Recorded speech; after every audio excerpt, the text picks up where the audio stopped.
Greetings, Dr. Joseph Martin here. Our topic for discussion today is positively dealing with our poverty and debt. Well, now there's a big topic for us, isn't there? This is something obviously most of us on the planet, of the 7 billion of us or more, are dealing with because of the economic collapse of 2008, which we could call actually a recession now, caused by poverty on all sorts of levels. Now, I'm going to take a different look at poverty and debt here because my background and training is not only in economy as an anthropologist, but I want to look at the spiritual aspects of spiritual science about this in terms of what energy is, in terms of physics and spiritual science. I also want to look at it from a psychological perspective from my background as a psychologist and as an anthropologist as well. So there are many kinds of poverties and debt that I would like to talk about, and it's not just economic poverty or financial poverty and debt that I'm talking about. We've been sold a bill of goods, which we ended up buying and paid for, when we were told in a flatline kind of nonsensical way that for the last 400 or 500 years, that everything in society is about the new religion of economy and money, and that's all we should think about and care about and work towards and have. Well, most of us by now in the early 21st century realize that just having money and looking only out for material goods is not going to make us happy. It has not made us happy, and it will not make us happy.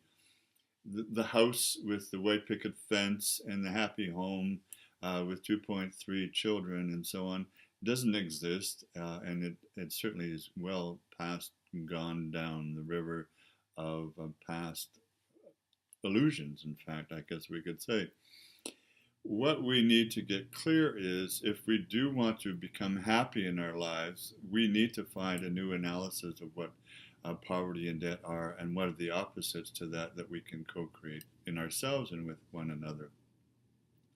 First of all, there is spiritual poverty. I feel it's clear, as many others do as well, that this spiritual poverty is one of the greatest poverties on the planet.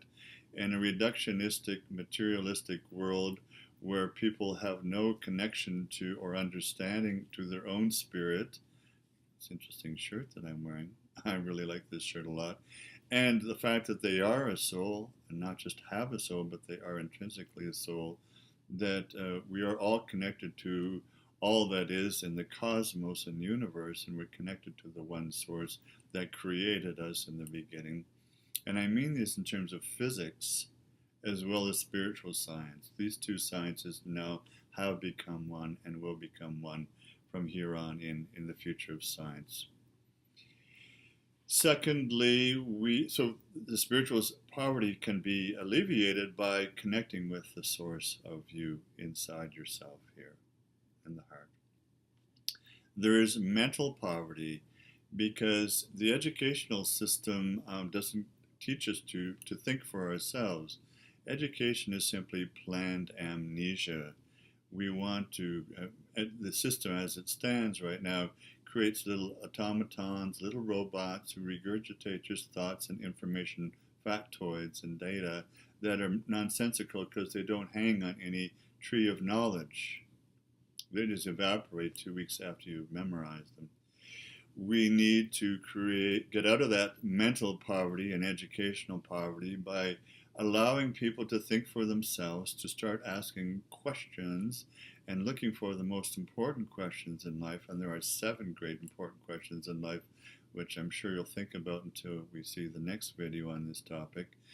And realize that self-education, self-knowledge, self-actualization, asking questions for yourself is really the key to mental sustainability and mental infinite opportunities.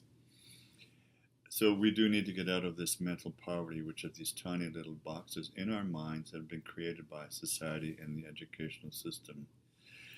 Then we have emotional poverty. And emotional poverty is when you don't know what you feel and you've collapsed your whole feeling awareness into like zero or nothing, and you don't know what you feel.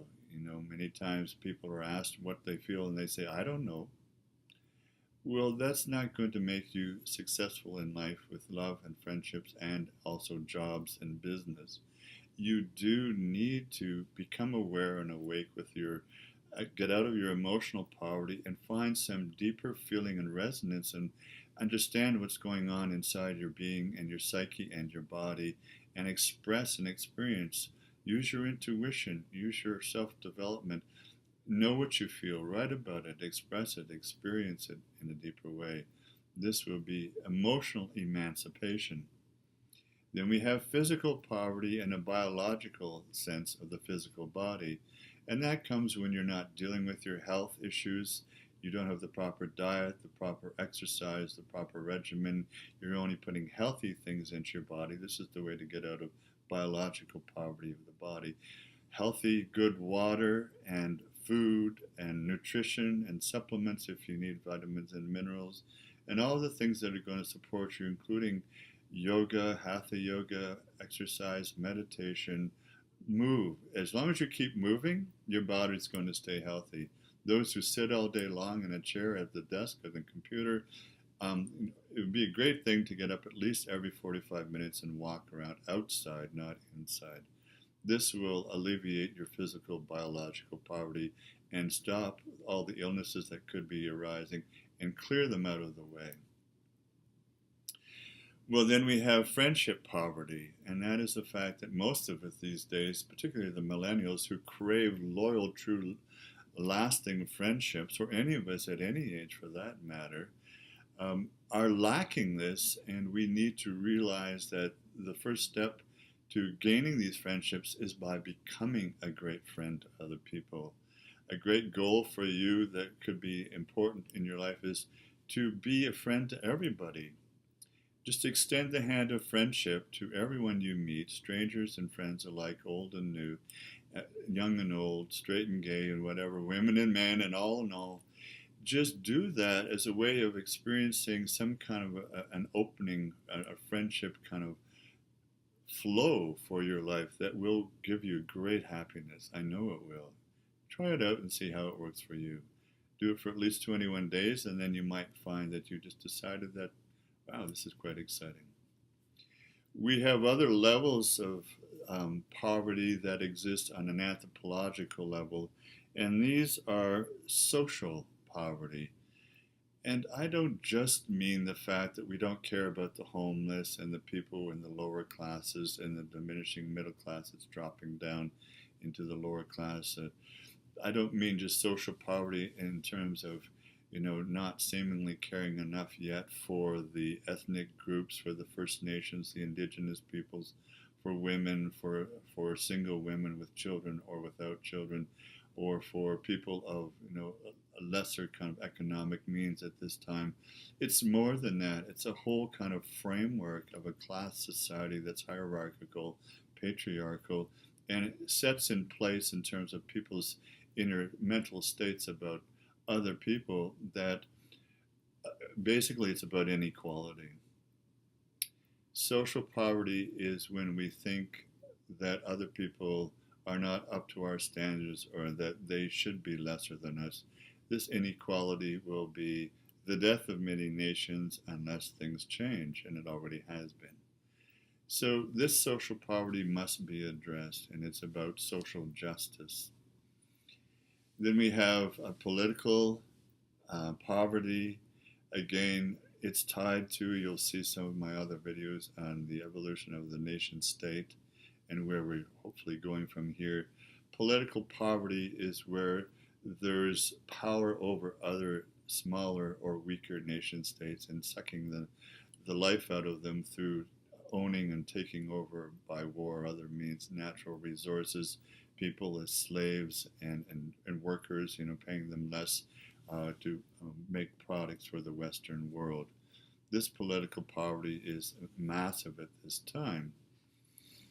And there's a jockeying to see which political powers are going to take prominence. And of course, this will be the upcoming history for the next 200 years. Will it be China, Russia, India, Brazil, America, or some of the European Economic Union? And we need to resolve some of the political poverty of all this kind of jockeying, which even happens at the UN. And then, of course, economic poverty. This is where, most people think of economic poverty, the 1% of the 1% of the elite who own the massive majority of transnational corporations and resources on the planet, and own the capital process of workers and labor and so on, and gain great profits from it, when the mass of other people in the middle classes and the lower classes of all the nations of the world now are getting less and less, while the rich get more and more. And the divide between the two is just extending and extending. So this is the economic poverty that's being created and sustained by those people who actually set this up in terms of the buying and selling of all the things on the stock exchange, including oil, gas, and natural resources, copper, gold, silver, and many other things as well. Having said all that, then we realize that I haven't mentioned the word debt yet, but I'm going to leave that out because debt is only a frame of mind. You only are in debt when you have no sense of self-identity and self-worth and self-actualization and self-promotion. And I mean that in a way of like you can just actualize your own creative talents and skills and abilities and get out there and do something positive in an entrepreneurial way by creating friendships and support for other people and caring for them and asking how you can support and serve them. This is the way of the future. So getting out of that debt mentality is an important thing, to realize that you can actualize yourself as a hero, bringing great good news to many other people.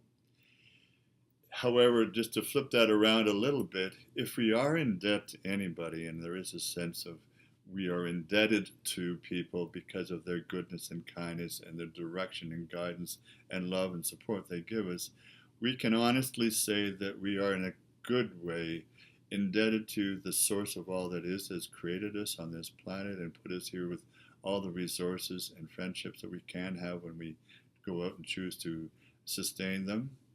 And we are indebted in a good way to the spiritual masters and all the great ancestors who have come before us: Jesus, Buddha, Muhammad, peace be upon him and bless his holy name, Guru Nanak, Rabia, Mother Mary, on and on and on, Lao Tzu, Confucius, and many, many, many more, Crazy Horse, Sitting Bull, Geronimo, all the ones from all the nations.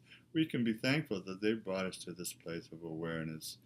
And so we are also indebted to Mother Earth, who gives us our physical body, all the food that we need, the things from our forests to make the homes we live in, the clothes that we wear, and so on. I think the sense of gratitude, which will be the subject of a yet coming video, the sense of gratitude, that good kind of indebtedness, is the only kind of indebtedness we need to experience and feel, because the graciousness of our humble approach to realizing that we're all part of one great body of great love here in the universe and on planet Earth and in our one love, one great society. That kind of gratitude is going to give us the true sense of peace and joy and love and respect and kindness for all our relations. That is what is going to sustain us in the coming days, years, centuries, and millennia to come, to gift our descendants with this great knowledge, truth, and wisdom. Om Namah Shivaya, Skana Goa, the peace is great.